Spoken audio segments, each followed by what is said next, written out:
मूर्ति हवा कथा जो मूर्ति की देखिले मन में भय आसो भक्ति आसो एवं प्रकृत में गजानन ठीक से भाया देखा बड़ सुंदर देखा मूर्ति देखिले मुंड ऑटोमेटिक नई जाऊँगी। बर्तमान मुझे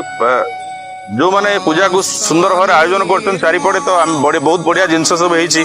विभिन्न जिनस पड़ी मीना बजार पड़ी दोली पड़ी आउ संध्या बेले यार सौंदर्य आहरी बढ़ीज लाइट फाइट रे विभिन्न सांस्कृतिक कार्यक्रम मान हम। भाई नमस्कार आमर एटा यूट्यूब RICF न्यूज आउ मूर्ति तो देखिलु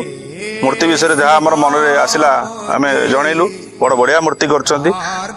टिके कोन कहंतु विषय हमर मूर्ति आपण परिचय साथी देबे। मो परिचय जितेंद्र कुमार दास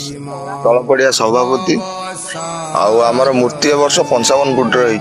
55 फुट आज्ञा माने मूर्ति 55 फुट 55 फुट मूर्ति है गणेश को एथर आम सिद्धि विनायक रूप में स्थापन कर।